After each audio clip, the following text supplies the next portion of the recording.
अंग्रेज अपना लगान और न्यूज लॉन्ड्री अपना हफ्ता कभी नहीं छोड़ते. Welcome to another episode of Hafta in the midst of, I guess, the peak of the election. We're like right in the middle of it.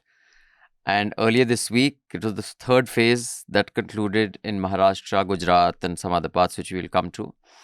But before I introduce the panel, I want to remind everybody that we have an offer, which is the Press Freedom Week offer, where we're giving you 1+1 subscription for friends, relatives, etc., who you think should be encouraged to pay to keep news free. You buy one subscription, you get one free. So there's a good time to set it up. So you can also support ad-free, non-sponsored journalism, which all our journalism is. And I hope you've been following all our stories. So while you're seeing the studio so empty is because Manisha is off to Lucknow and parts of UP. Atul just got back from Bengal yesterday or maybe today. He came back yesterday, but he's going to Patna soon. Anmol got back also fairly recently. So yeah, things are hectic. And all this is only possible because you guys are subscribing. So thank you so much. Keep that going. Avail of the Press Freedom Week. And we have one more announcement, a very important one. Newsable, which is our website app, is now accessible. Last year, the Media Rumble, we previewed Newsable. It's a set of features and systems that kind of rejigs a lot of our website and app and makes it available and accessible to people with disabilities. So it has the following kind of features. It has read aloud function, it has voice search function, it has keyboard navigation, it has dyslexic fonts. I didn't even know, there was separate setting for fonts if you have dyslexia. It has reader mode. It has podcast transcripts, subtitles, and contrast themes for colorblind users. You can read a note in the links below by Chitranshu, who oversaw this entire project, on the engineering efforts and more about the features. Please write and tell us what you think. If you are a user who is disabled or know someone who is, please write to subscription@Newslaundry. And we'd love to hear from you and what more we should add on that app, because I believe it is probably the first news app in India that is disabled friendly. So do check it out. And thank you. I've said this before. We got this idea at an event of Newslaundry subscribers where someone who had a visual impairment came up to me and said, I should be able to use your app without the help of my family. So thank you, young man, for nudging us in that direction. So do check out our Newsable app. And now let me introduce the panel to you. So with me in the studio is Raman Kirpal. Hi. Welcome, sir, Editor-in-Chief. Joining us online, let me start from the top left of the screen as I see it, is Sunita Aron. Welcome, Sunita. So Sunita is a journalist. She's a political analyst and an author based in Lucknow. Manisha is coming there. Maybe she can hang out with you and figure out what's up. Sunita is consulting editor and former executive editor, Hindustan Times, Uttar Pradesh. She has previously authored Ballots and Breakups, The Games Politicians Play, and Akhilesh Yadav, Winds of Change, and The Dynasty. So you can check out any of her books. The links will be in the show notes below. Welcome, Sunita. Thank you. And then joining us is Girish Kuber, who is the editor of the Marathi daily Lok Satta. Thank you for joining us, Girish. Appreciate you making the time. Thank you. Like I said, he's the editor of the Marathi daily Lok Satta of the Indian Express Group, author of The Tatas, How a Family Built a Business and a Nation, Maharashtra, The Making of a Renaissance State, and The Invisible Enemy. His recent piece in the Indian Express is Why Maharashtra Worries the BJP. The link will be in the show notes below, as will be the link to his books. The Invisible Enemy is about what, Girish? Urban Naxals? Basically biological warfare, Oh, acha. I thought it's a completely different thing. Yeah. I thought it was urban Naxals and maybe Vivek Agnihotri has bought the rights and we'll be seeing a film on it. That I can think of only post-retirement. Or you do that, you can take retirement tomorrow. You hazardous a topic to touch in this atmosphere. And joining us from Bangalore is our next superstar, Sudipto Mondal. Welcome, Sudipto. I hope you have been watching his podcast, What's Your Ism? At least I'm thrilled with it. I hope you guys are watching it. Share it widely. Ambedkarism, Marxism, liberalism, Dravidianism, feminism, Gandhiism. What role are these great big isms of the 20th century playing in the 21st century? What relevance do they have today? I'm an atheist in the same way as I'm an a-leprechaun. Why have there been casteism existing in the country still today? Feminism, by definition, is the belief that men and women should have equal So the rights. nature of the system is to be as mean and rotten as you can, to try to maximize profit. The national elections are around the corner, and what better time than now to talk about isms? I'm Sudipto Mondal, and welcome to this special election series of What's Your Ism? I think it's, growing into one of the most important podcasts, which has amazing conversations. Link is in the show notes below. Share and make sure you follow that. His recent profile was on Mallikarjun Kharge as part of this election coverage, which was again supported because all of you have allowed us to do non-sponsored journalism. And he's executive editor of the News Minute, which is now part of the Newslaundry family. So welcome, Sudipto. Thank you. Before I get into the headlines, because that may take me about 4 or 5 minutes, just want to quickly get one little sense, of what's happened so far, at least in the election.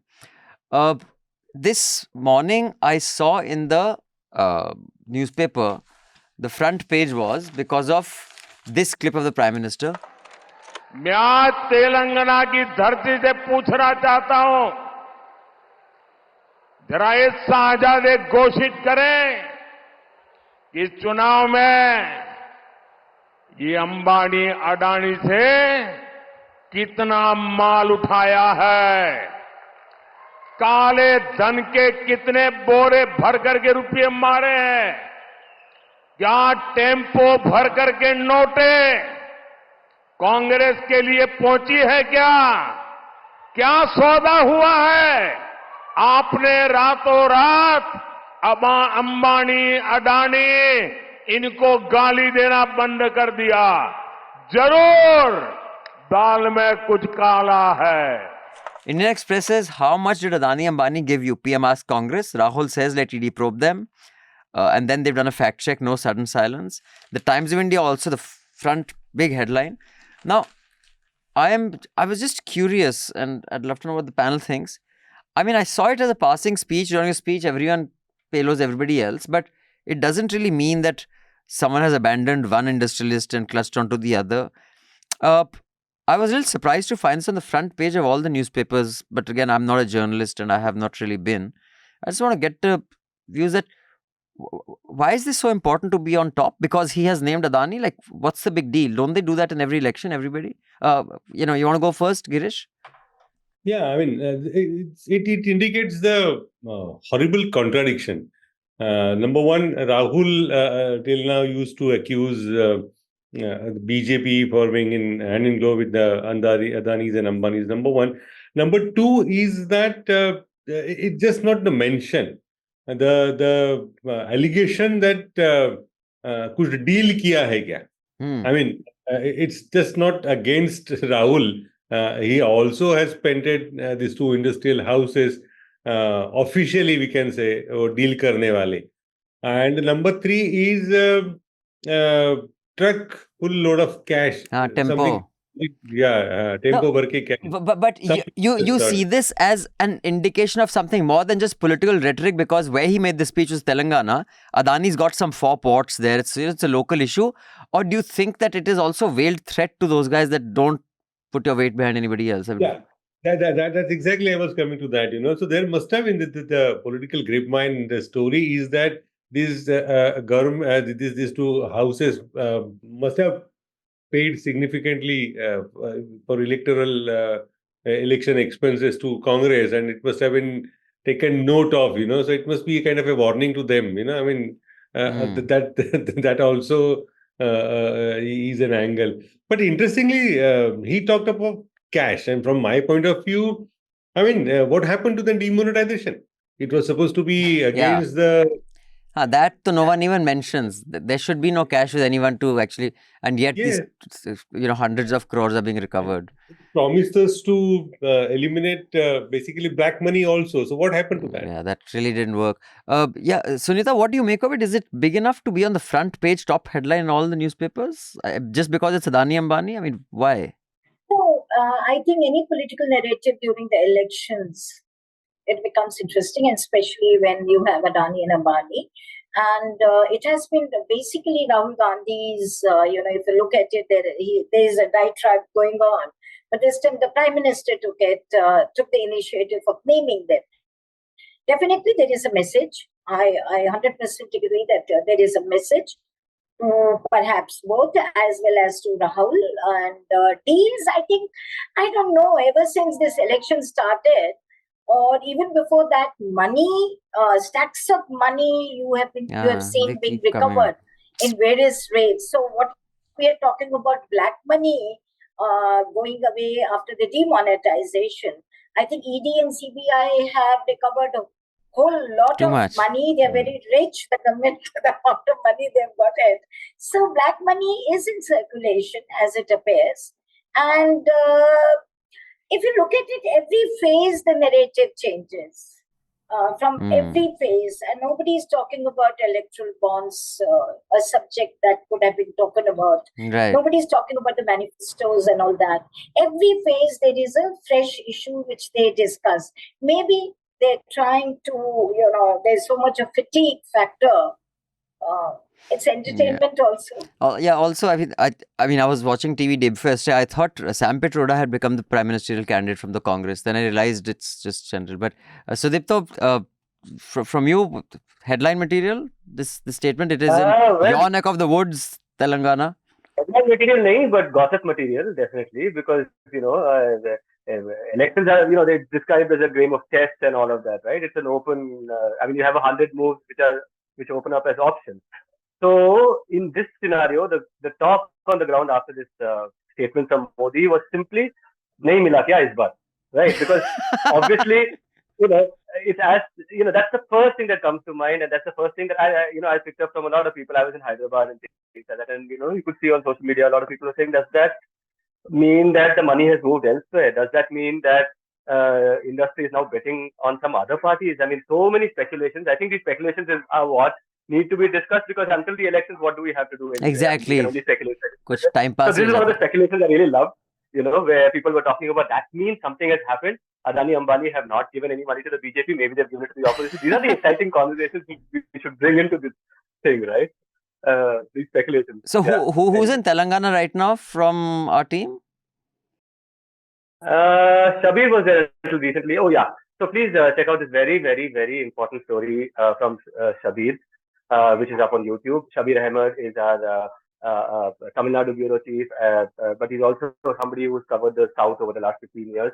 He was in Hyderabad, went to the old city, and brought a very, very important story from out of there, which actually should make the OACs reflect, if not anything else, right? Because what he talks about is what state old city of Hyderabad is in. He goes into those places, he speaks to the people over there. There's a very important person in that video. I'm not going to tell you right away.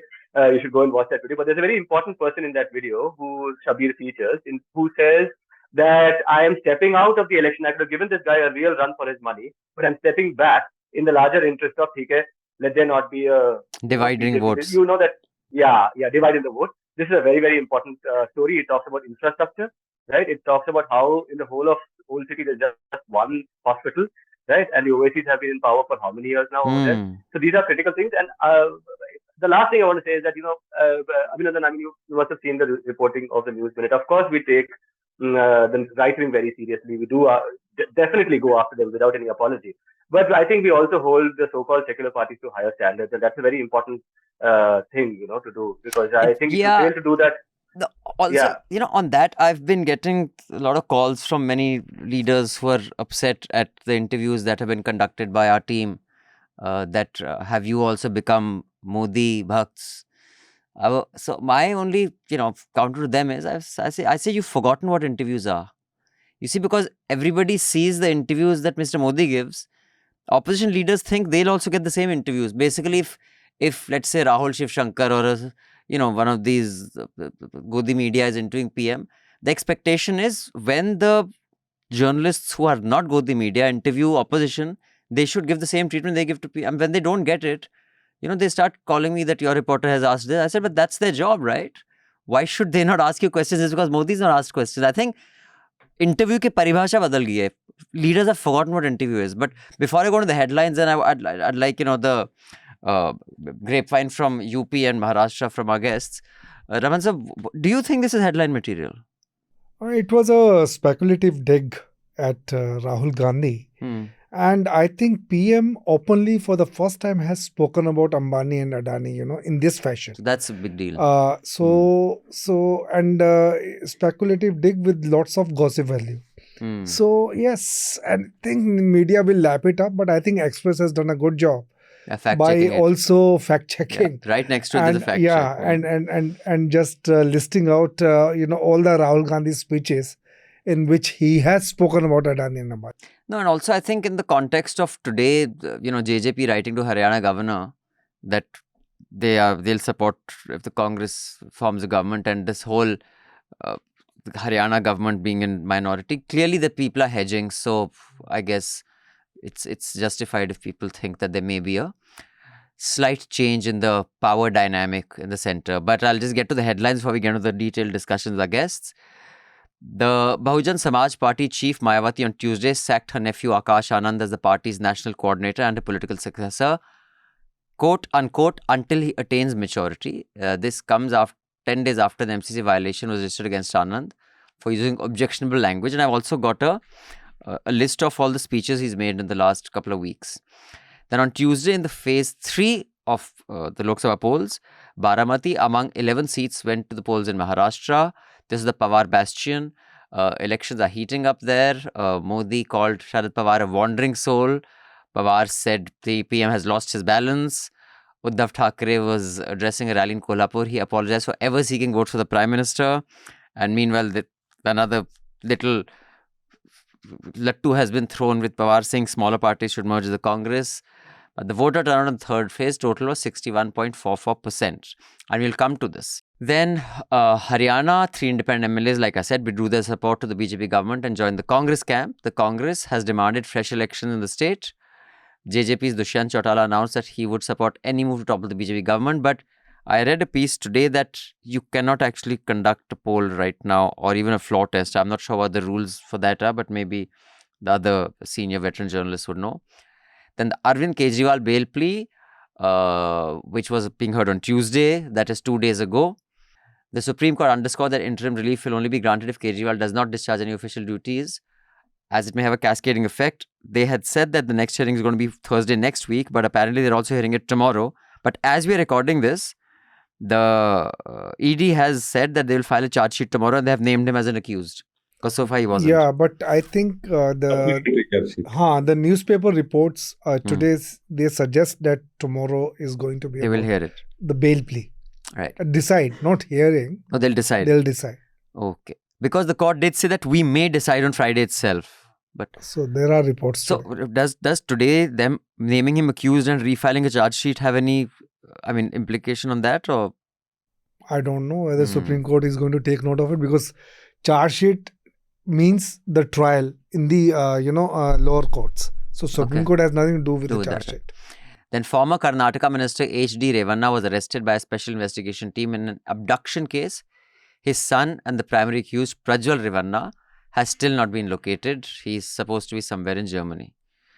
Then Jammu and Kashmir, 5 Indian Air Force personnel were injured in Poonch district on Saturday after militants fired at 2 vehicles. 1 security officer succumbed to the injuries a day later. Then Prime Minister Modi has been speaking, and in case you're wondering why I'm only talking about Prime Minister Modi's speeches, well, he's the Prime Minister. So one should hold him to a higher standard. In Telangana, he claimed Congress had stopped criticizing industrialist Mukesh, like we discussed. At a rally in Madhya Pradesh, he claimed Congress will decide Indian cricket team based on religion. There's the Prime Minister of India, by the way. In Telangana, he alleged Congress wanted to defeat President Murmu in the president's poll as his skin color is dark. He always keeps it classy in his speeches. In Maharashtra on Tuesday, he said, choose between vote jihad and Ram Raj. Then BJP's JP Nadda and Amit Malviya was summoned by the Karnataka police on Wednesday in connection with a hate video posted on X. I'm sure many of you are aware of that vile video about Muslims taking up SC share. But the Election Commission asked Twitter, now called X, to remove the video. They did not ask BJP to remove it for whatever reason.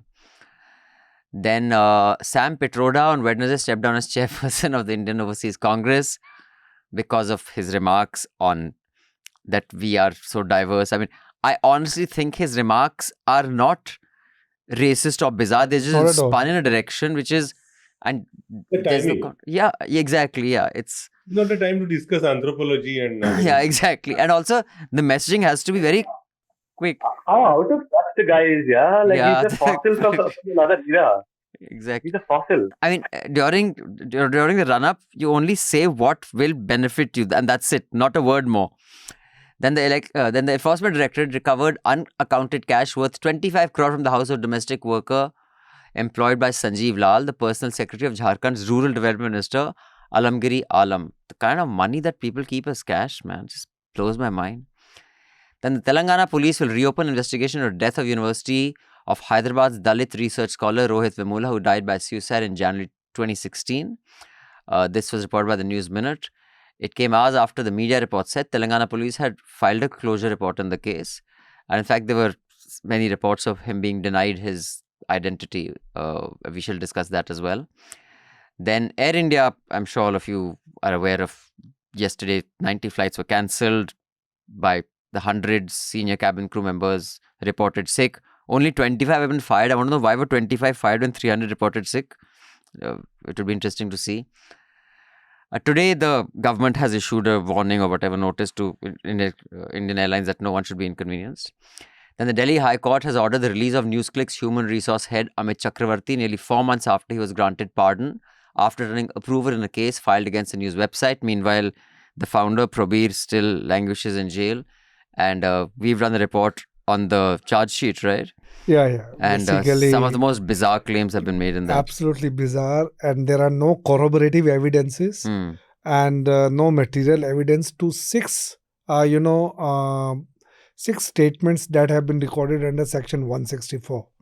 So the entire charge sheet is apparently on the basis of this 164 statements. And we are still trying to get hold of the entire charge sheet of 8,000 pages, which has got several annexures. Right. And the story lies in the annexures. So as soon as we get it, we'll report again.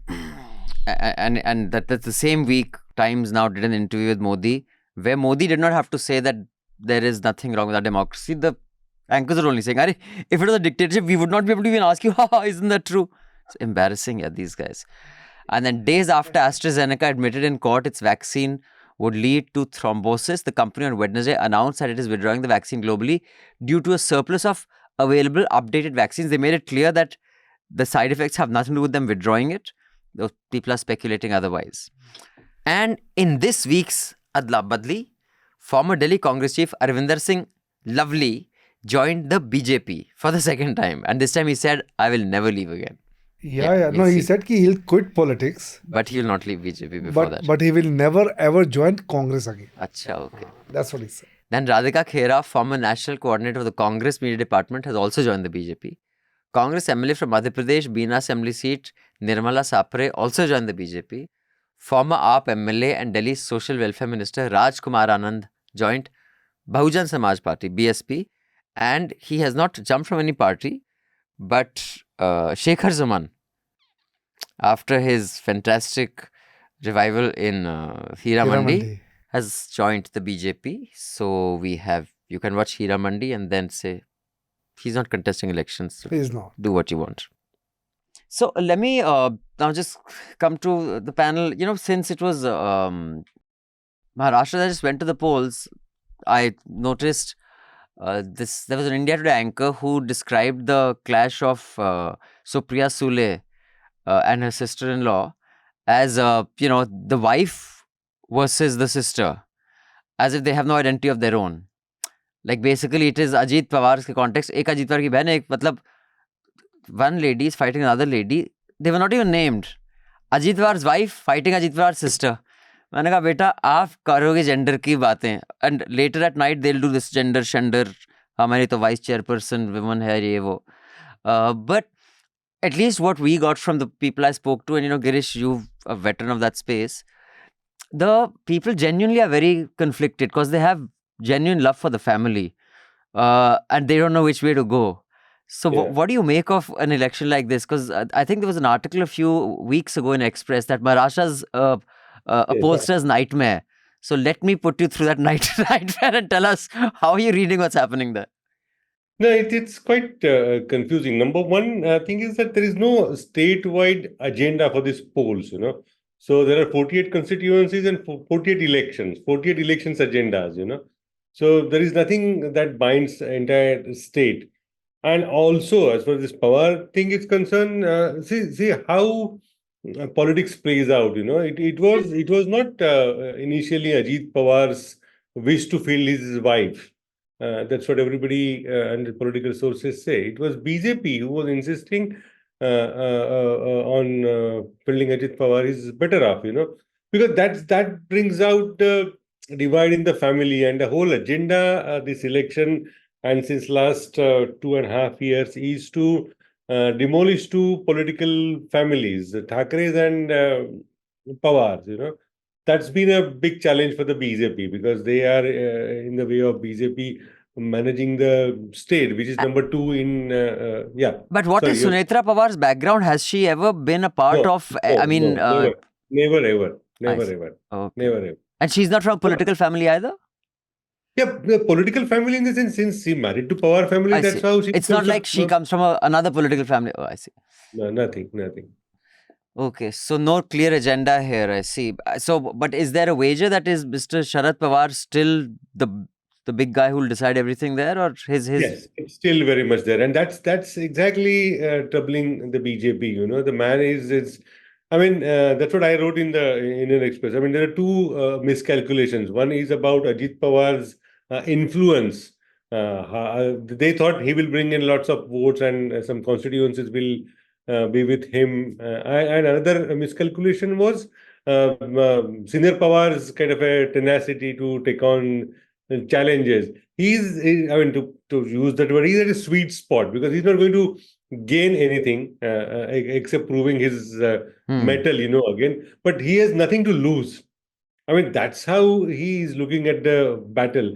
And this election has brought down Ajit Pawar to just one constituency, that is Baramati. The man couldn't go out till the elections were over. I mean, he couldn't even attend Prime Minister's rally for his own candidate in Usmanabad, in another region, Marathwada.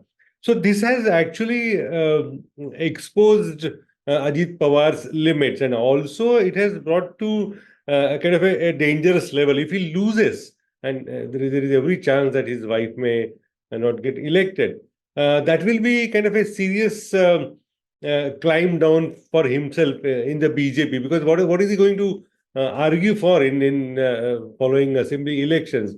आप अपने बीबी को भी नहीं जिता पाए, and the number of seats as it is, he's got just only 4 seats. Right. That's the Can I come in here? Please, yes, I was coming to you only. Yeah. In fact, I was in Pune some time back, and I met some NCP leaders and workers. Now, their dilemma is huge.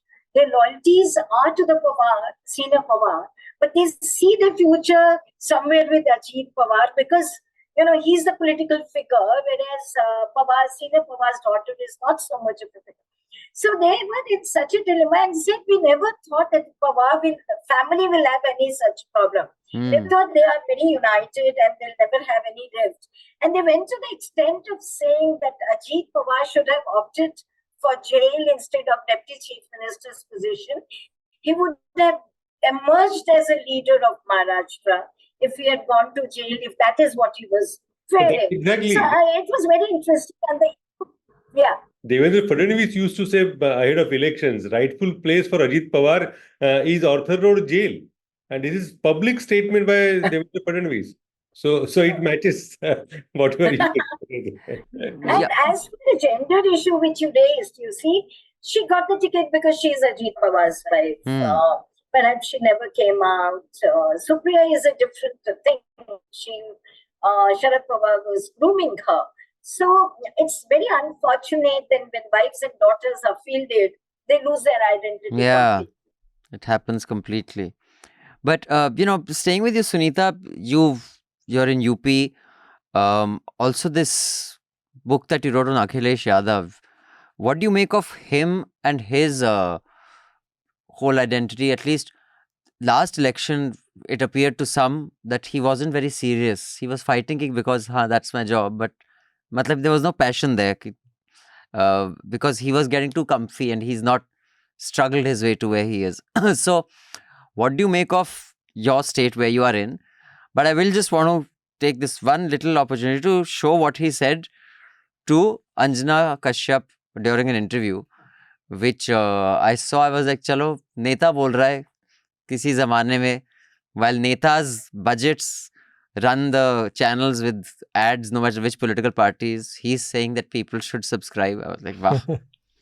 लेकिन आपको भी चिंता होनी चाहिए, क्योंकि YouTubers वो आपसे आगे भाग रहे हैं, आपको पीछे छोड़ रहे हैं. लेकिन देखिए ना कि अखिलेश जी को आज तक कई मंच पर आना पड़ता है, तो कुछ तो बात होगी, कुछ तो हस्ती में है हमारे कि आपको यहाँ पर आना पड़ता है. ये बात नहीं कहनी चाहिए आपको. नहीं सर, मेरा सिर्फ ये कहना है, ये बात नहीं कहनी चाहिए, क्योंकि अगर मैं जवाब दे दूंगा तो वो खराब लगेगा.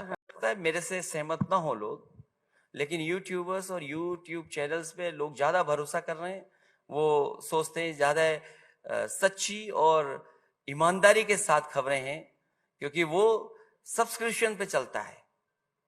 लेकिन यहाँ पर तो पॉलिटिकल पार्टी या सरकार के डोनेशन पे भी चलते हैं channels.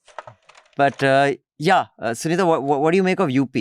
You see, right now, as you look at it, it's the state once again, which is going to decide where BJP stands. Like a lot of analysis has been done that South is going to decide. South will decide whether they're going to rule the country, but UP will also play its important role. Having said so, they had fixed a target of 75.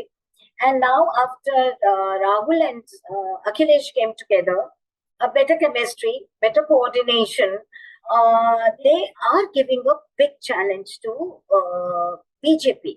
Now, challenge in terms of what? Are they going to win seats, or they're going to just reduce the victory margins? Because I think in 2019, about 40 seats were won by a margin of 2 lakh plus. And the BJP remains a very, very strong force here. So as I look at it, they're getting crowds, they're getting cheers, claps and everything. Let's see whether they get votes in the same quantum. But BJP has a definite edge. Whether they get 75 or they get 60 plus is what people are discussing right now. But, what about Mayawati? What role does she play over there? I mean, I saw Amit Shah. I mean, two things. I saw Amit Shah's rally for this Taney fellow whose son was the accused in running over those farmers. And he was saying, हम इनको बहुत बड़ा आदमी बनाएंगे and what not. हर एक जगह कहते हैं कि हमारे सांसद को मंत्री बना देना भैया. हर जगह कहते हैं. मगर खीरी वालों, आपको तो हमने बनाया मंत्री देने का काम किया. कि अजय मिश्रा को यहां से जिता दो, उनको बड़ा आदमी बनाने का काम मैं करूंगा.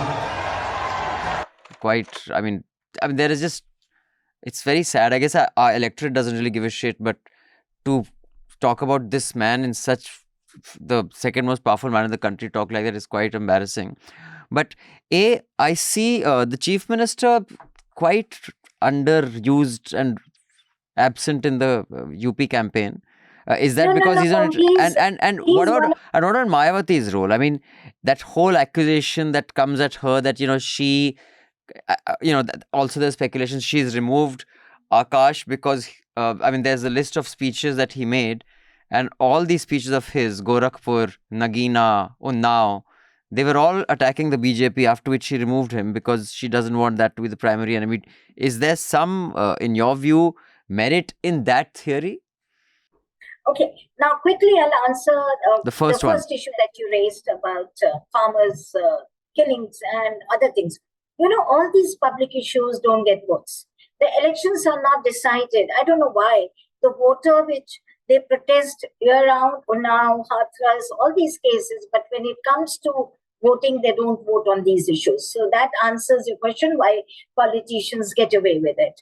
Second, you were talking about... the Chief Minister. Chief Minister. Chief Minister is still a brand. He is a brand in the sense that there are only 3-star campaigners who are moving around, 4 rather.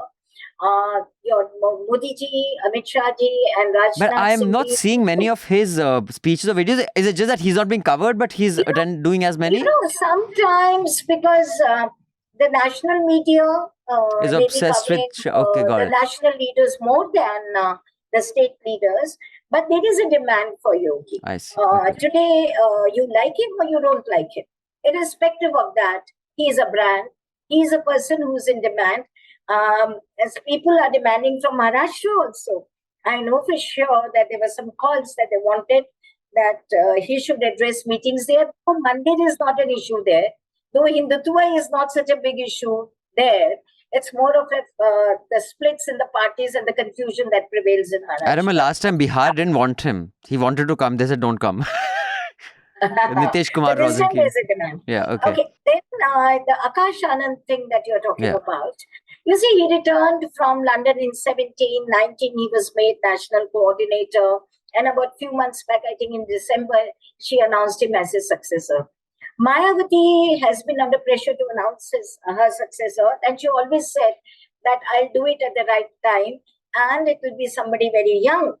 Now, I'm 100% sure that Mayawati must have groomed him all these years as Kashi Ram had groomed her, because they run a university of their own in which, you know how Mayawati was. I think she used to make more blistering attacks than what Akash did. What Akash started getting crowds, Akash, there was attraction, but few things, you can say it's a matter of young blood or whatever, few words that can be avoided. He used them and there was an FIR. Now, there are two ways people are describing it. One, that Mayawati was overprotective about him. She did not want him to get the blame for her poor show, and she will launch him again in 2027 when the state elections around the corner. Then there is another view in which they are saying that she came under BJP pressure because the first two phases she created problems. For example, I'll give you one constituency, Meerut, where BJP had fielded Arun Govil, this small screen round. There she fielded a Tyagi. Caste is very important to explain, which used to be a BJP vote bank. So some tickets that she had given, people thought that she's trying to revive. She's trying to recover, and with Akash making very aggressive.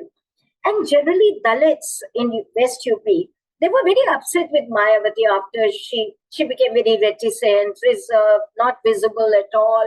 So Akash tried to bring her on the social media, and social media was flooded by all these things. And so it's very clearly one, I think, and one more thing which people said, that BSP, there were rumblings against his appointment because they say even Ambedkar, Kashiram, no one promoted anybody from the family. They all got someone from outside. Sure. So there was rumblings clearly. So even they expected that, because even Kashi, that very dramatic story of how.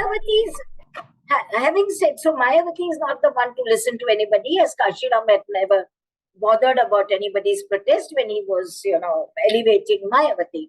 So there are two reasons clearly that somewhere she did ruffle feathers in BJP camp. Second, perhaps she got the message that she's not winning seats, she's not doing very well. And why should Akash, whom she's launching now, okay, so it's basically she's protecting him. So, so, coming to our third panel before we come back into the studio, Sudipto, the same accusation, and even, I'm always on the fence on this because I'd also asked Asaduddin when I met him, because at least in my meetings with him, he seems very, he speaks his mind. The way he goes at Modi, Shah, no one in parliament has the guts to talk like that. Yet, you keep hearing that, wherever there is a chance of a vote divide, he will land up there. Like, he has no chance in UP, but he'll come. He had no chance in Delhi, but he came and started talking against AAP rather than talk against BJP. That it's a fixed match. He's going to divide the vote to whoever the BJP opponent is, which is why you'll see his brother's never arrested. Omar Khalid, everyone can be arrested for doing nothing. His brother makes the most inflammatory speeches, nothing happens. He same accusation. Maharashtra also. Sorry? He contested in Maharashtra also. He has one MP from Aurangabad. Right. But there he had a chance of winning. He did. But And Delhi, there's no chance he does, UP Delhi. But so that same accusation is made about Mayawati. So on the one hand, at least I used to have that position that no one should be beholden to someone else, that I will not poach on your turf, you fight my battles, I'll come and fight my own. But the frequency with which it happens, where the attack is often on the non-BJP, I'm sometimes wondering, if you're doing politics, then you're doing politics, right? It's like what Sam Pitroda said is not incorrect, but it's just the dumbest thing to say during politics. And if you're a political party, then you see what is political expediency, not what is the, always the right thing to do. So on that, is there any such thing in the South, in the Telangana also, about OIC? And what do you make of Mayawati's, this accusation of Mayawati? And in your view, why do you think Akash has been removed? All right, a lot of things over there. Just, so one of the things I feel, which is usually the approach, the way these parties are described, right? You have a Vanchit Bahujan Aghadi, Prakash Ambedkar, you have a Mayawati, you have an OIC. And, the criticism about them, just because they are not, they cannot be Sanghi, right? They cannot be Hindutva because they are not Hindu in the first place, in the traditional sense of what we understand to be Hindu. So there's a question of them ever practicing Hindutva, right? Now, the other point about them being this B team and all of that does not, I think, come with a lot of sensitivity to the fact that these parties represent a kind of politics which is different from all other politics, all other parties in the electoral fray in India, right? You have, what have you, the Congress, the PRS and all of these things. They are parties which represent powerful sections of society. And the other three parties, which we talked about, represent the most oppressed sections of society. And what we don't appreciate is the limited political options that are before them, in terms of finances, in terms of what they can, what kind of hard positions they can take. I think, the pragmatism that other parties show, is appreciated a lot more than the pragmatism that these communities, parties from these communities, when they play pragmatic politics, somehow there's this moral judgment that they're probably playing BJP politics or playing this B team politics. But more importantly, now let's consider what even if Mayawati does decide to go with the BJP, right? And there is this interesting conversation around how Modi might not be able to completely defeat Modi this time. You can turn him into a lame duck, right? The man who walks around with this big chest, right, will be reduced to that other man who was there, who's considered a very big liberal, very secular, Vajpayee, right? Vajpayee was Vajpayee because, he was under the control of a Mayawati, of a Mayawati, Mamta, Chandrababu. So the term I want you to kind of mull over is the embrace of death, right? The kiss of death kind of a politics, right? Where you embrace the thing and you make sure that the politics doesn't go down the road that it has gone in the last 10 years. Now that, tell me, is it secular politics or is it communal politics? Right? Considering also that you have today some people who are allegedly secular, right? Now, tell me about the BRS, these other regional parties, each of them, even for that matter, in the case of the NCP, right? We're talking about Sharad Pawar and Ajit Pawar. A lot of people on the ground are talking about how, hey man, he has eggs in both baskets. The Pawar family basically has elements on both sides, So at any moment, for example, Deve Gowda, when his son went away to the BJP, he was howling and crying, saying, "Oh my goodness, I've always been a secular guy," and all that. Now we know that was drama. Yeah, but that's now we know that was no. But on one thing on that, Sudipto. Now let's take the example of Tipra Motha, right? Barman, Prajyot. Why not? Let's take Tipra Motha. So I thought Tipra. Now, and I know him personally. He's a fantastic guy, and he did not hold back when he used to go at Modi Shah. Whether publicly, privately, he did not. But he has gone with them there. But the difference there is, they have given him something tangible as an offer on the tribal identity, that council, right? They have said, here, take this. He said, okay, I will take this. Now I'm coming with you. Mayawati hasn't been offered anything like that. Asad has been offered anything like that. So that is why I don't think, while I get the sentiment you're going with, but I don't see any evidence of that. I mean, if there is a deal... That I'll come to in a second. I'll respond to that in a second. But Tipra Motha, right, it's a great party to bring up in a conversation about this oppressed kind of politics. Now, this is a state in which the population was 100% tribal. Because of the policies of the left government over there, because of the kind of I mean, it was the left and its history and its relationship with refugees who are coming from Bangladesh is a very, very complicated history in which I would say that it has played a more of a negative role than a positive role.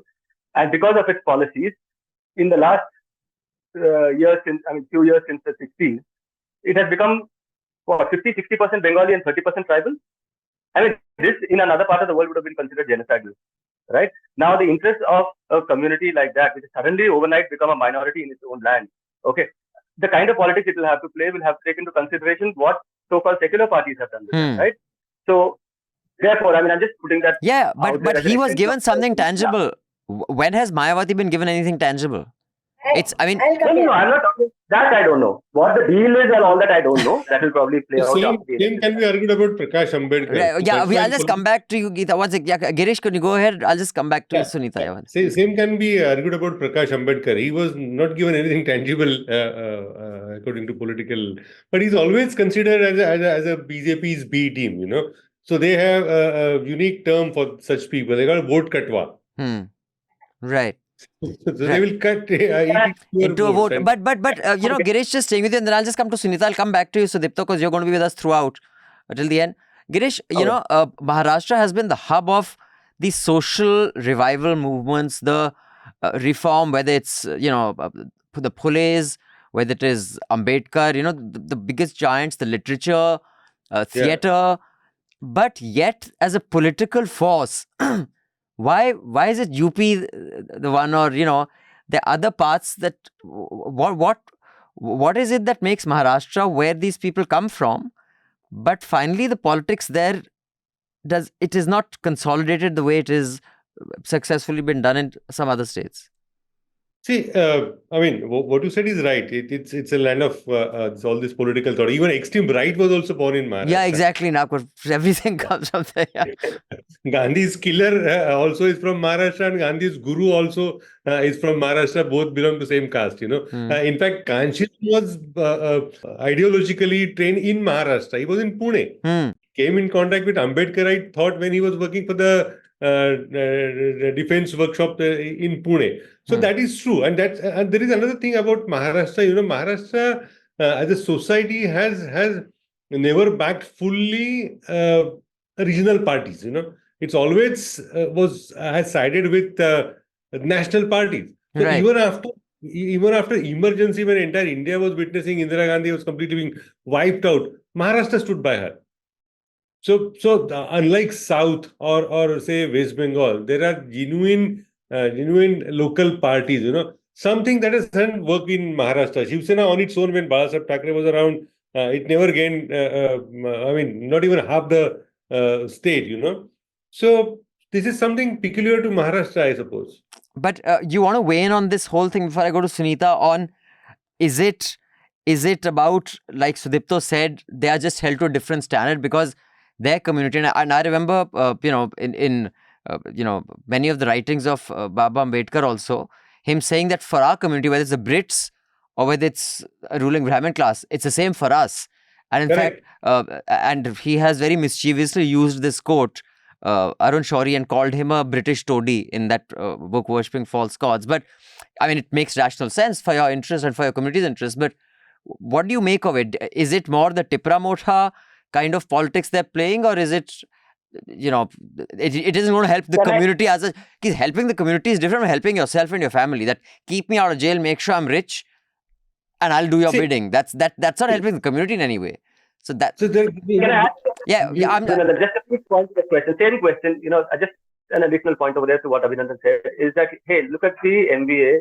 You know, the fact that it has not even fielded a single Muslim candidate in the whole of Maharashtra. Right? When we talk about vote katwa, kiska katwa, wo bhi to dekhna na. Like so are you like, whose vote are you cutting, and what you are trying to represent is also an important concern. Yeah.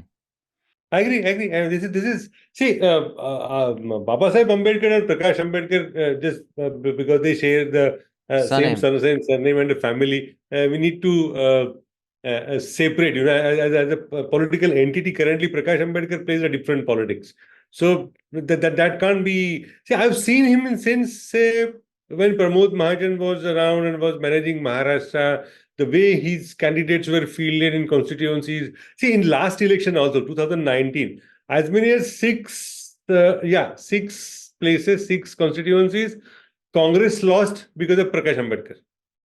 So even now, till the last moment, there was kind of a discussion, debate whether he will be joining. He kept on giving mixed signals. So Dalits per se, he can't be said about, credited with kind of an representing them of Dalits, See, look at Ramdas Athawale, the biggest faction of Republican Party of India. So he is with the BJP. Right. So there is always an effort from the establishment to divide those forces who can't, they can't manage, Right. So this can be seen in that light. So they have successfully divided Dalits. Half of them are now with the BJP. Most of them are behind Prakash Ambedkar. But then still there is no clarity. It compromises a negotiating platform. Sunita, go ahead. You want to weigh in on this same subject, right? Yeah. Kashiram was in Pune when he decided to launch a Bahujan movement. And it started by building a network of scheduled caste officers, scheduled caste intelligence here. It was not that he launched a party in one day. The way he traveled, because I've been to Madhya Pradesh, Rajasthan, he used to start from Maharashtra, come to Madhya Pradesh, get down there, cycle his way, just organizing the official class. So I have seen how committed, devoted the scheduled caste officers are to the cause. I'm not saying Mayavati per se, but to the cause. One thing. Second, Dalits wanted a party of their own. And Mayavati gave them. They said, we don't want a party which makes, Congress has also projected Jagjeevan Ram, Meera Kumar and others. But they said, well, they belong to a particular party and they don't have the freedom to take decisions. They did not do politics like Mayavati did. The way she promoted, empowered Dalits, I don't think so any other party has ever done. Right. Now, the third question you said was what BJP has done for her. She became chief minister for the first time. Yeah. BJP. Second time, BJP. Third time, BJP. Fourth time, independently. Where the problem occurred was when the BJP bargained for a national alliance with BSP. And she was not willing to do. She said, no, I am not, because that time she thought that if they ally with me, they'll take away my votes. So it's not that BJP had not given her anything. They saw their own advantage. You see, that time BJP was not so robust as it is today. It was also a party which was growing at that time. And they needed somebody who can, it was post-Babri demolition. So Mayavati was the first party to come with them. And it helped them to, in a way, shed that untouchability tag that they had got that time in those days politics. I hear you. Today. So there's a history there which one tends to forget. But, I'll just come back to this quickly. And I know Girish and Sunita, you have to go quickly. But if you could just stay for another 5-10 minutes, I'd really appreciate it. Yeah, no issue. Okay, Raman sir, on this, I just feel that while I completely get the logic of what, Sunita and Sudipto said, let me take the example of the Shahi Imam of Delhi. He's no longer a political entity. I don't even know who it is now. But, back in the Sheila Dikshit days, he was an entity. Like the Shahi Imam of Jama Masjid would decide. In 90s he was. Yeah, when I was in Newstrack, he had serious clout. And BJP made him irrelevant. It was already on the wane. And I remember back then, of course, one could not, who is a Hindu to say that who should represent the Muslims? If they want to follow him, they follow him. But in Delhi, it was known. He was leading a wonderful life. There was nothing being done for the entire Chandni Chowk area. Usko kuch bhi maaf tha, no matter what. So he was, but yet, him throwing the rest of the city governance under the bus so that at least my community gets, but his community got nothing. So I get the logic, but I don't see it. Because even Ambedkar, while in his writings, he was very clear about how British leaving would leave his community.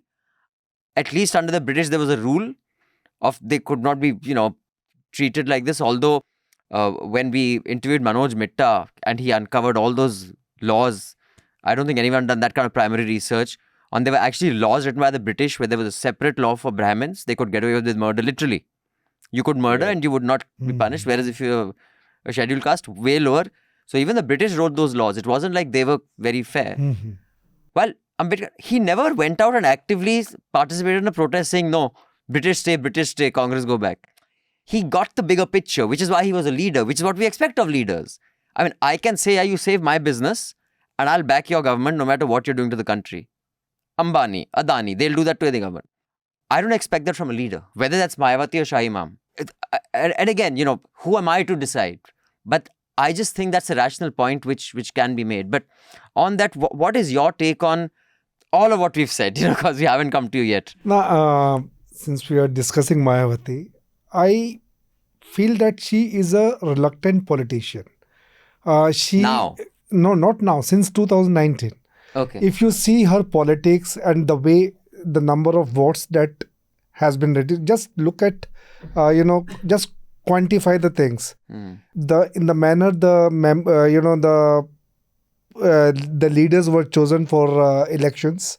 Okay, the way the people have left parties, there's BSP, and then the number of votes polled to BSP since 2019. So you're saying she's reluctant because of the dip, or the dip is because she's reluctant? No. She is reluctant, which entirely for a different reason. She is reluctant with the BJP has got, her Kundali. No, not power. They have got the case. There are serious charges against her. Her brother. And they can put, the very senior DGP rank officer of the UP, he has told me that she has... They have too much. Very in explicit terms, she has been told that this is the jail number in, Tihar, that she is going to get it. So she is, I think, she is very reluctant. Her politics is crippled right now. And I wanted to say something out of the context. This Anand nephew, we have interviewed him and he is very fond of Newslaundry. Is it? Okay. And we asked all these questions to him. जो गुजरात का economic model है, जिसके ऊपर मोदी जी ने बहुत अच्छे से उसको एडवर्टाइज या मार्केट किया है, which I feel is a flawed model. अगर अनएम्प्लॉयमेंट सबसे हाईएस्ट है in the last 47 years, I think that model has not worked. ऐसे बहुत सारे मौके आए, बहुत सारे मुद्दे हैं जी. जब ये आरोप लगा कि बीएसपी चुप रहती है, वो टीम बी है. मुझे नहीं लगता कि कोई और पार्टी इतना वोकल होके कोर इश्यूज पे बात करने की कोशिश कर रही है. किसी ने एम्प्लॉयमेंट पे बात नहीं करी, किसी ने टैक्स पेयर मिडिल क्लास के लिए बात नहीं करी, किसी ने सुरक्षा लॉ एंड ऑर्डर पे बात नहीं करी, किसी ने इस फ्री में जो बांटने का वो नया ये धंधा शुरू किया है सरकार ने, इस पे किसी ने सवाल नहीं उठाया है. तो आई थिंक अगर कोई बी टीम होती तो क्यों किसी को ऐसा क्रिटिसाइज कर. So he was pretty critical of BJP and I was also wondering that how Mayawati has allowed him to go that far, because I have said previously also on these issues on Mayawati, she is not fully practicing her politics. But maybe it's also age, right? I mean, no. I remember seeing her at a peak, like that. Just the body language, the energy, the aggression she had. I mean, age may... But Anand, he's extremely outspoken guy. I mean, I saw some of his bites. But I think what even Sunita was talking of two things. Either BJP, she's in BJP camp. I think it is the BJP camp which is... which has crippled her politics. Right. So I think Sudipto want to say something. Yeah, come in, Sudipto, now. No, just to give you a cricketing analogy, that when the wicket is bad and the bowlers are mean, you play defense, right? Not getting out. Not getting out is a very big deal. The way the BSP is structured, Mayawati is the queen bee. You can't take the queen bee out of the nest, right? If she goes into prison, it's very different from somebody else going into prison from another party which might have a wider array of leaders, a larger cadre base, so many other things at their disposal. So, and I think, this Akash Anand's case, right, is a little ironic. So when he was attacking Azad, this Chandrasekhar Azad, he was saying there are these people who play this politics of aggression and counter attack and hit back and all of that. They go and stir up trouble, but when trouble starts, they run away, right? And when the cases fall and when those kind of things happen, they go away. And that was Akash Anand's criticism of what's his name, Chandrasekhar Azad.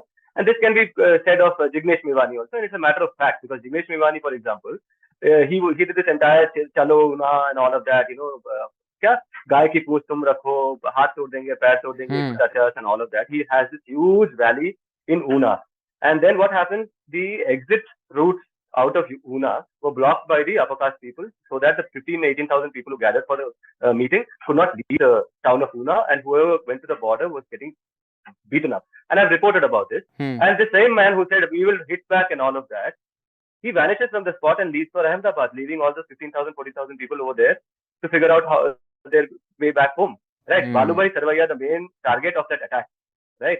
Which is the Una attack, his family, and he was one who was the main person who was stripped and paraded.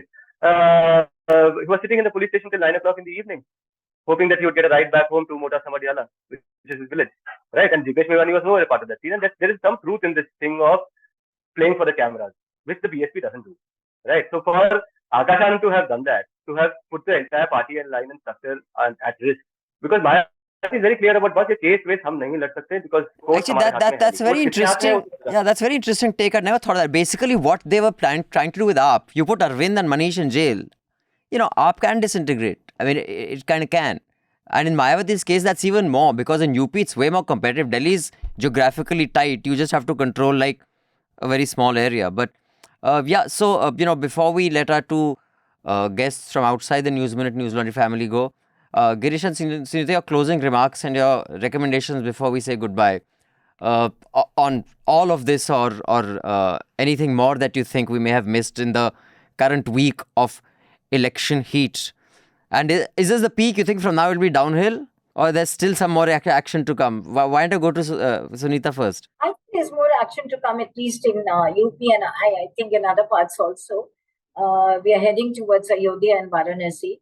So let's see how the temple Dhun Ram Dhun will be on play, which was not being played so far. Elections in any way, whatever the narrative is, always a very interesting and exciting experience.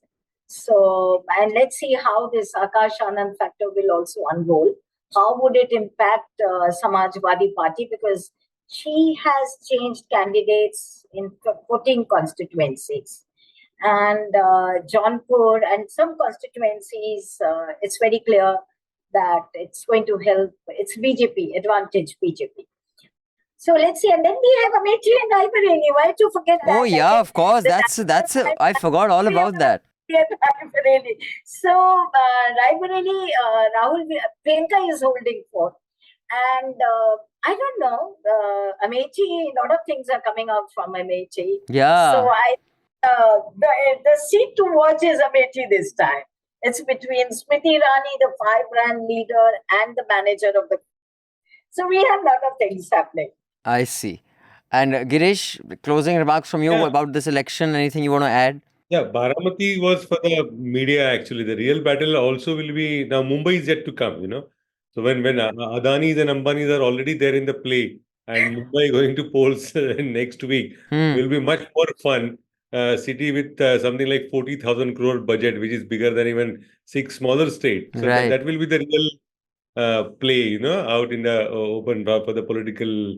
Because Mumbai matters a lot for the BJP as well as for the Shiv Sena, and Mumbai BJP has never had their own strength. So is Congress. Congress after 80s and 90s have lost city face, and the connect.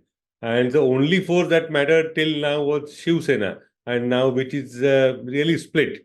So it's good fun. Still and, one more. And Girish, it will be really fun to watch here Muslims voting for Shiv Sena. Yeah, can you imagine? That's exactly. I mean, That's exactly. 25 years ago, you could not even. You can't even imagine. You can't even imagine.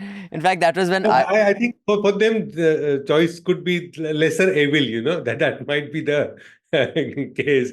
And now, and what Sudipto said is right. Actually, suddenly all the secular forces are supporting Shiv Sena. I mean, when Shiv Sena was secular. Yeah, exactly. So, When was the kind of what you call ये अपना political का नाटक होता है. Somebody from the BJP migrates to Congress, becomes secular. Someone from the Congress comes to BJP and suddenly becomes Rama Bhakt. You know, but it's so contextual politics. It's, forget Muslims. Even if I were to take my case, I remember when Aaj Tak had just started, they sent me from Delhi to Bombay. Milind Khandekar was there, I think. So it was a 3-person operation, and we used to work out in Nariman Point India Today office.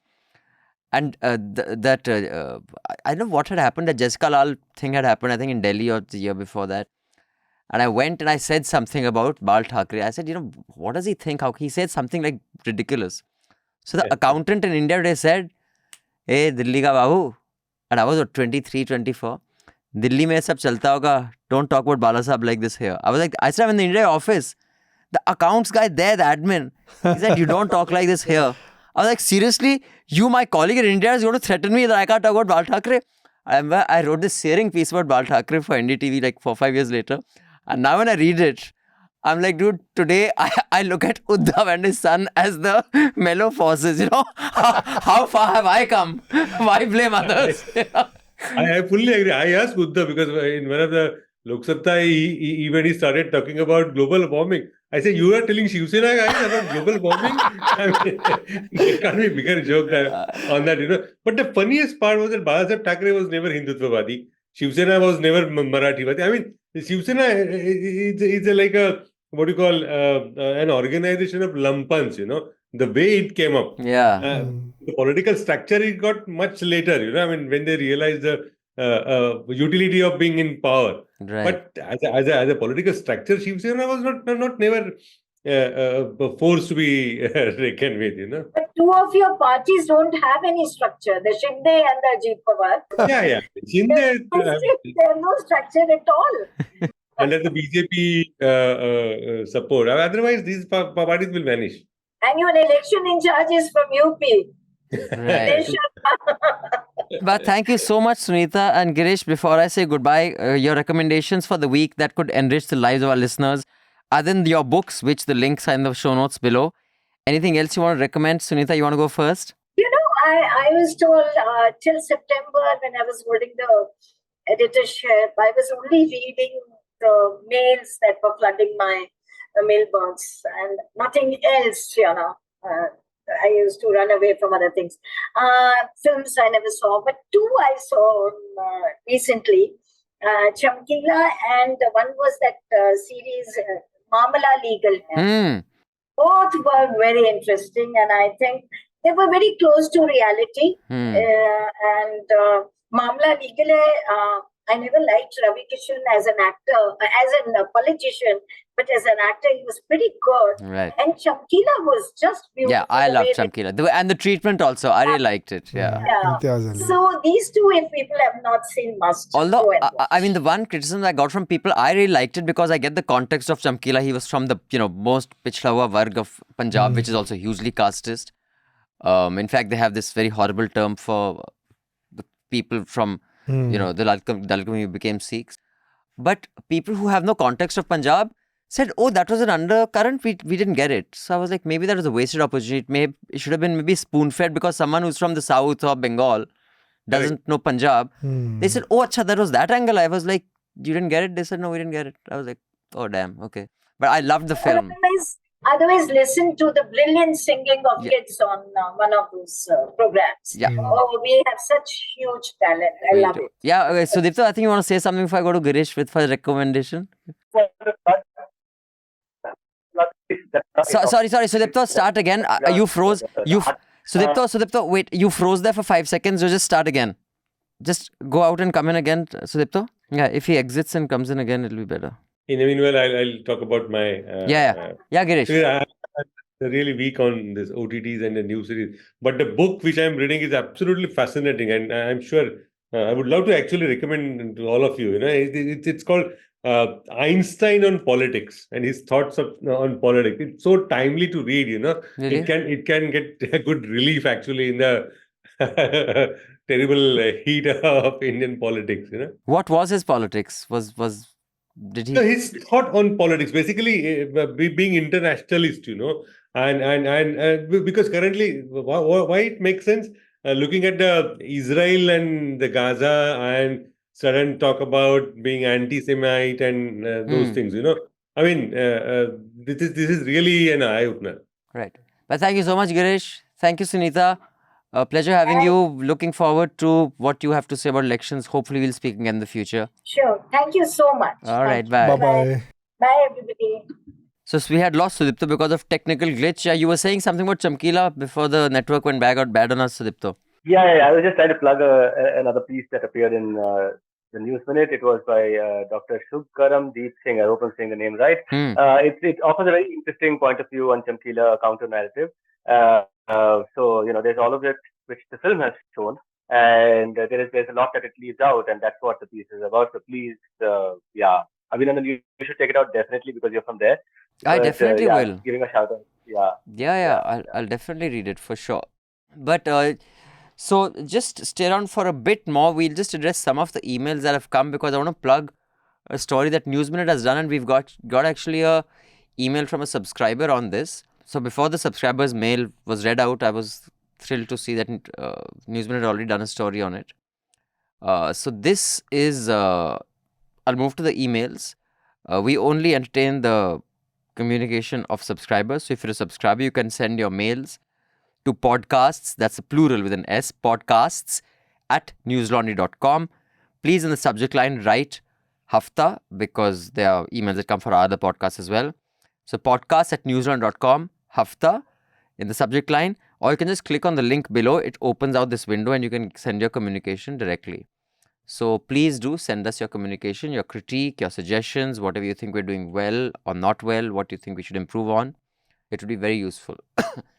So this email has come from a subscriber who doesn't want us to name him. He says, I'm writing this letter to request an investigative report on Rohit Vemula's case by Newslaundry. Rohit's father's caste, Vadera, is considered OBC in Andhra, and it seems like this fact has been exploited in the police investigation, and he sent a link. History of the wire clearly covers the complex aspects of Rohit's identity. In Karnataka, Vadera / Bhovi community is categorized as SC. So if Rohit was born in Karnataka, he would have been a Dalit. Question mark actually. The caste system and Dalit realities are complex and it requires a heart with sympathy and sensitivity to even try to understand the issues. Smriti Irani was out to have her cave with Arnab to discuss not about Prajwal Revana but to attack RG after the clean shit. Rohit Vemula deserves at least the truth, if not justice. So I understand this has already been done, this report, because I didn't read the report, but I saw something had been done on his identity post this, or was I reading an old piece of which had been replugged? So no, we've done a couple of pieces. Then there's a whole lot of material that has come out of this new revelation that the case has been closed. I was in Hyderabad. I just returned this morning. Pretty depressing scene out there. But yes, in terms of setting the record straight, there are a couple of pieces we've already done. Pooja Prasanna, our reporting chief, is pulling out an LME episode just on the Rohit Vemula issue. LME is our premium show, Let Me Explain. So Pooja is hosting that show. So this episode is going to be about Rohit. So a lot of these questions will be answered over there. And I love the way this subscriber of yours ended the thing, saying that truth is not justice, right? And I think that is sometimes the only thing you can expect, because look at justice in the cases of all these big atrocities that happen. In the case of Rohit, at least, not at least. I mean, I don't know how to put this, but he wasn't lynched by a mob. He wasn't burnt alive. He wasn't stabbed to death by And these things have happened. Or publicly flogged, like the cases in Gujarat that we saw, right? Yeah. Okay. In the same Telugu states, Tunduru and Karanchedu massacres happened in Khairlanji, Kambalapalli in Karnataka, Bathani Tola. The list is endless, right? In these kind of heinous cases also, we have not seen convictions. So my hope from this entire legal process is pretty... But to address one of the questions, I don't know what Pooja's Let Me Explain will be about. I'm guessing it'll be about the investigation and how I saw you were very upset with the minister, I think that was Pooja's interview only when he pretended that he didn't know about this, right? That was Pooja's interview, if I'm not wrong. Yeah, and then exactly the Pooja's interview. Pooja was in Hyderabad as well. Pooja did a bunch of great interviews from there. Please check those out as well. But KTR, this correct. The person who has inherited KCR's party, all of that. It just shows that out there people were thinking, "Humne system hila diya." And then after a few years, you have some KTR guys saying, when did it happen? Rohit Vemla. Which year was it? 3-4 years ago? 5 years ago? And then Pooja corrects him and says, no, it was in 2016. No, but I think... you think you've changed the world, and then you see the world hasn't changed. But just... I think he wants investigation to be done now because the government has come out with the report. So we need to fact check that report and we need to find out. And is that a public document? Who really he is? I think they have submitted. The closure report is public. No, but just this to one question to a subscriber, and after that, I'll take your recommendations and let you go, Sudipto. Is Pooja's piece going to be about the investigation?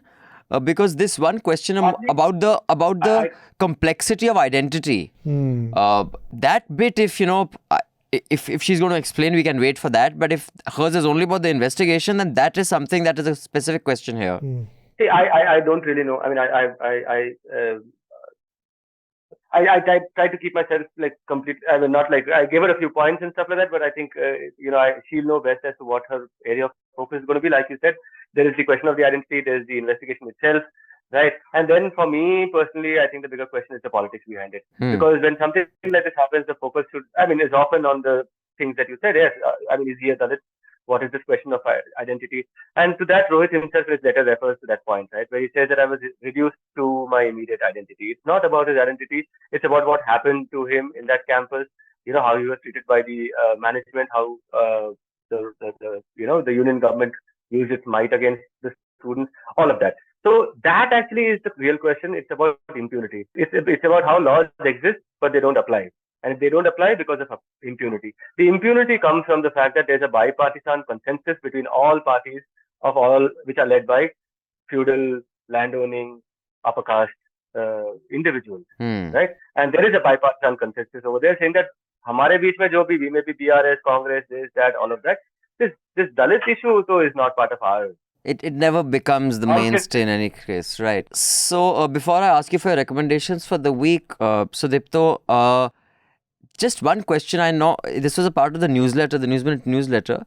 So there are some BJP leaders who don't want to campaign for your star Tejasvi Surya in Bangalore. Is that right?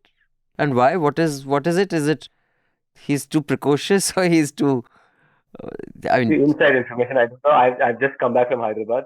Okay, you'll have to ask Pooja or somebody. But, Tejasvi Surya is a very polarizing figure. See, this years when I say that, communists say class is the basis and everything else is superstructure. In South Asia, or at least in India, caste is the basis and everything else is superstructure, right? Tejasvi Surya is one of the few Brahmin politicians in Karnataka, leave alone the BJP, right? And his entire, he lives in a Brahmin ghetto, which is that part of Bangalore, which is Malleshwaram, Baswangudi, the South Bangalore, where this whole Brahmin family is. That's where his strength, actual electoral strength at least, comes from. He may have greater relevance as a firebrand Hindutva leader or whatever, But there are these fissures within the BJP, so I don't know much. I'm guessing some of these might come to the fore every time there's a dispute. Right. Okay. And your recommendation for the week, Sudipto? Definitely that piece on Chamkila. You definitely should read it. I will read it. I've made a note of it already. I will for sure. Yeah. Okay. Then there was another piece, and it's so interesting that all the conversations in our Hafta this time was also about Maharashtra. So there's a great piece from Maharashtra written by a VBA supporter. And I put it out there saying that this is a VBA supporter, and I put out this piece in which he says that VBA is the only secular anti-Hindutva entity in that entire Maharashtra cauldron. Right. And when I shared it with a provocation saying that, hey, here's a supporter of the BBA saying this. I'm sure there are rejoinders out there. There are counter opinions, I'm sure. But if there are, then please write in. I'm putting out another shout now saying that if there are counter opinions, write in, give us a piece. We'll publish it. We'll be happy to publish. Because journalism is about creating a conversation in society. So right, please, if you have a counter view, you send that in. But for now, read this piece from his name is Shogun Gaikwad, and it's edited by one of our best in TNM, Binu Karnakaran. He's edited the piece. So that's one of our big pieces this time. So finding the link below, you can just click on that and read it, and you can mail it to Sudipto, or you can just mail it to podcast at Newslaundry. We'll forward it to Sudipto. But thanks so much, Sudipto. Good luck. Look forward to more of your podcasts, and do check out his What's Your Isms. We are all so thrilled and impressed with that show, and we hope it becomes bigger and bigger. We have big things planned with it. Have a fantastic day, and don't waste water in Bangalore, buddy. I believe it's a crime. It's rained. It's finally rained. The winds are here. Oh, it rained. So it rained in Hyderabad. It rained in Hyderabad day before yesterday, like poured. Yesterday also there was a little bit of showers, and then Bangalore also started raining, and we are like now. Chalo, well done. Chalo. Yeah. Saved. Yeah. Excellent. All right, man. Have a good week. Okay, bye-bye. All right. Bye. Bye, Raman sir. Bye. So I'll go over some of the other mails, but we will not go over all of them because, Anand isn't here, Shardul isn't here, Manisha isn't here, Jayashree is not here. So, this one is from Naveen. Hi, I hope you'll read my letter on Hafta. I've been following NL for the past 5 years, and I'm a huge fan of your reporting. I see the Newslaundry growing and doing ground reports, and appreciate much for your reportage. Congratulations for the Ramnath Goenka Award as well. I was a student. Please listen to this. Our young Naveen says, I was a student when I started listening to Newslaundry, and your constant support and emphasis on, if you're a student, don't buy it. We'll give it to you for free. That made me buy the annual membership immediately when I got the job. I keep emphasizing to my friends also to follow NL for factual news. Naveen, thank you so much. That's what I've always say, pay it forward. And I'm so glad that college students like you who learn something in college and say we should, value journalism. I'm not going to name the college, but there was a college. Whenever I'm invited to colleges, honestly, I said there has to be a reason for me to fly from one city to the other, give a lecture, fly back. Because at this age, I don't really enjoy it. So we say, okay, we will give bulk subscriptions to 100 of your subscribers, 50, 80 of your subscribers. Because that helps us convince them when they get jobs that you should pay to keep news free. So a college, one very well-known college in India who I had gone to, has just written to us and saying, please stop sending us students mails because we are scared we're being investigated for, political activity on campus, and your mails can get us into trouble. I said, well, since you're so paranoid, I only came there so that we could give you free subscriptions so that you guys can learn. And if you want to raise a generation of cowards, good luck with whatever your college is planning to do. So if you're that kind of college, don't call me because I don't want to fucking come and lecture at these kind of pathetic institutions who are even scared to receive a mail from Newslaundry. So yeah, but we'll stop the mails to you. Ooh, something will happen. Ooh. Good luck with the cowards you'll bring up there. Then Kumaraditya says, and he says in 251 words, but I will reduce it. That is a spectacular takedown of Rashdi on last week's NL Hafta. Brutal yet respectful. I'm sure that even Rashdi would have a chuckle. Recently, the proud passport thing blew up on social media thanks to Palki Sharma's Ekta Kapoor-esque style of narration on how she was fidgety and ashamed while producing a passport at airports before 2014. Now we all know this is bullshit, but this bullshit is quite old. Many years ago, I was watching Anand Patwardhan's War and Peace, and in that I came across a section where Pramod Mahajan is narrating a story on how Pokhran nuclear test solved a personal problem of one student in the US, ironically named Amit Shah. So the passport thing was actually conjured up 25 years ago and is still being bandied about. I wonder if we are such big fools, because clearly the current crop of WhatsApp uncles would have heard this in 99, and the link is below. And 2, on a fellow subscriber's letter involving BJP people on podcasts so that they put across their point of view. Well, I think inviting political parties on Hafta is a bad idea. They are wedded to their narrative, which usually is based on falsehoods, and they have to defend it. That's a modus operandi. There are enough people doing that on TV, on YouTube. I completely agree with you, and that's why we don't get spokespersons. We'll get a columnist, we'll get someone, but we don't get... Because then the quality of the conversation here just goes downhill, yeah, and we really don't want to do that. So, but thank you for that. Then Vivek says, after watching the second episode of Claim vs. Reality by Srinivas Sanjayan, I think people are mixing two different issues. One is a family holding complete control over a party versus family members joining the same profession. There might be an overlap in scenarios, but I think they are different issues. You can watch the latest episode of Unfiltered by Samdesh with Tej Pratap Singh, where Samdesh asks something along the lines Or will there ever be a time when someone outside the family will lead the RJD? And you can see Tej's reaction. There is always a question of merit when nepotism is involved, and BJP is hypocritical about it in regard to its allies, but I think dynastic politics is a completely different issue. The entity is not controlled by a family. I'm not sure, but I think the most recent example of JDS would also come under this. Would like to know your thoughts on it. Keep up the good work. So what do you think, sir, on this? I mean, I'm not sure exactly, because I don't know which claim versus reality, but I think he's talking about I've seen that. You see, basically, I'm not talking about Srinivasan, but when it comes to dynasty politics, I believe that as and when we have a good leader, I think it will automatically happen. It like it has happened when VP Singh was dominating the party, and it happened when PV Narasimha Rao was the real Congress chief. So I think yes, I don't see anything wrong right now in dynastic politics. I think that things will get. My only problem is with the BJP or with any other political party which raises this issue and yet they fall for the same kind of politics. So I think this is quite hypocritical. I see. So this is from Anonymous, and I think this email is to that Muchhad. So I guess I'm the Muchhad. So okay, so Anonymous says, I see you skipped my last mail. I was trying to be sarcastic. But I don't know the context, Anonymous, but Abhinandan, there is a lot of fear-mongering regarding nuclear energy.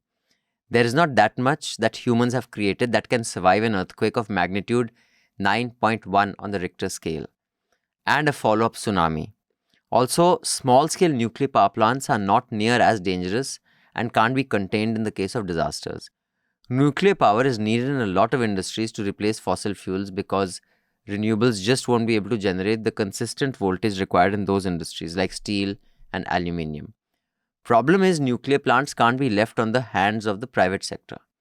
Government has to own the projects or be in partnership with the private sector, because nuclear plants can go wrong in ways other power plants simply can't.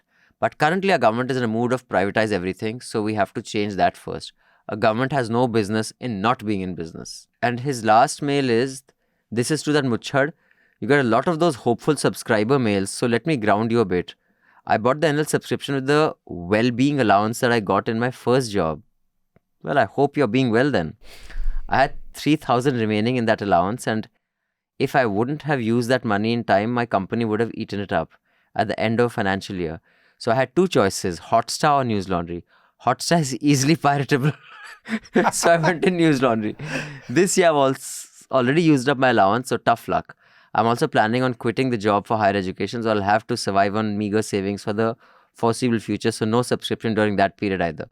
Well, Anonymous, from Muchhad to you, since you will be going back to education, you'll be a student, write to me at Abhinandan, Sekhri@gmail.com, and as long as you're a student, we shall give you a free subscription, and also whatever events we have in your neck of the woods, invite to that. As long as when you get a job, get yourself a subscription and buy one for someone else. Abhinandansekhri@gmail.com. Good luck with your higher education, and don't worry, you don't have to buy a subscription while you're doing it. Muchhad ki guarantee. Yeah, Muchhad ki guarantee. Oh, I must tell you. So this child in our family came up with the most innocent and disarming question, and I was like, why didn't I think of this? You know, radio pe when we are driving, this Modi guarantee. So he says, yeah, what is he giving guarantee of? Then I said, yeah, good question. I don't know what he's giving guarantee. He's just saying Modi guarantee. So does of what? Because all these ads end with Modi ki guarantee. But so there are a lot of other mails, but because no one is here, there's some to all of us, some to Manisha specifically, some about the thumbnails. So I will read one more, which is Manan Shah's. Manan says, the most horrific thing about the whole Prajwal Revanna sex tapes is that this guy is from the family of ex-Prime Minister of India. Such crimes are often brushed aside, saying that illiterate poor people do this, who do not understand consent. But this is so horrific. This guy grew up with possibly the best education, social and financial means, comes from a respected background, but Psychologically, how such a person could commit something like this is beyond my understanding. Also, we entered Germany using a diplomatic passport. Germany would not allow anyone to enter using a diplomatic passport unless the Indian government has notified them. That's the rule in Vienna Convention, and Germany, out of all countries, is more strict when it comes to such rules. It's obvious the Foreign Ministry of India did notify Germans of him entering. Germany even follows these rules with other developed non-EU countries. I doubt they would have made an exception for India. So, yeah, I mean, I don't believe he would have left the country without... Yeah, the Prime Minister doesn't let MPs go for a convention to Singapore for education, etc. Right.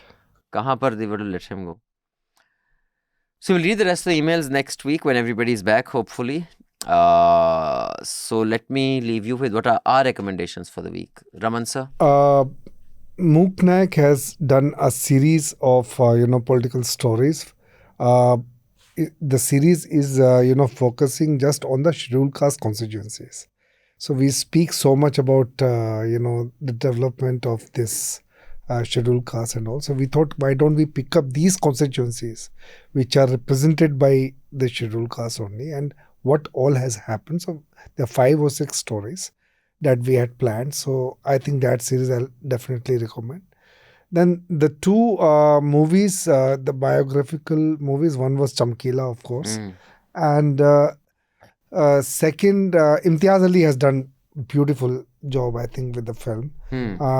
Maybe, I'm not so much into his songs, but I think he has made it beautifully. And the second is Prishila. This is biographical. She was wife of Elvis Presley. Okay, I haven't. Fabulous movie. Very well made. Of course, it is her truth. But I really loved that movie. And very well made, as I said. And also, gives a glimpse into the personality of this great singer who was very, very, patriarchal. So, good movie, which is on Mubi, MUBI movie. Right.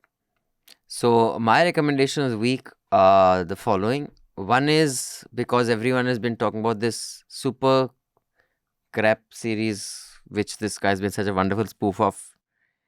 Janab, Aiye, Rukhsat, what's it called? Hira Mandi. Hira Mandi. The other song, it's a documentary film on Rasul and Bai. I've referenced it several times on this podcast, but I finally found it on YouTube. So that is one recommendation that I have. And my second recommendation is actually a podcast. And this is about the US campus protests. It's an interesting take. It's a BBC podcast, which is part of the global story. So these are the 2 I would recommend. And I will say goodbye with a thank you to our sound recordist Anil Kumar and to our producer Priyali, who also has been traveling around, I think, Bengal or where you've been all over the place. Where? Kerala and Karnataka. Okay, I was off by several thousand miles. But that's okay. So do subscribe, pay to keep news free. Tell your friends and relatives. If you've been seeing the quality of interviews that are being conducted, that's what you get when you have ad and large corporation supported media. Media should be supported by your money. So when you are sitting in front of a chief minister, a prime minister, a Lok Sabha candidate, you're not quaking in your boots and trying to suck up to them, but you're doing the job of a journalist. That's only possible if journalism is supported by you. The link is in the show notes below, or go to newslaundry.com and subscribe and support journalism. We will see you next week. Have a great weekend.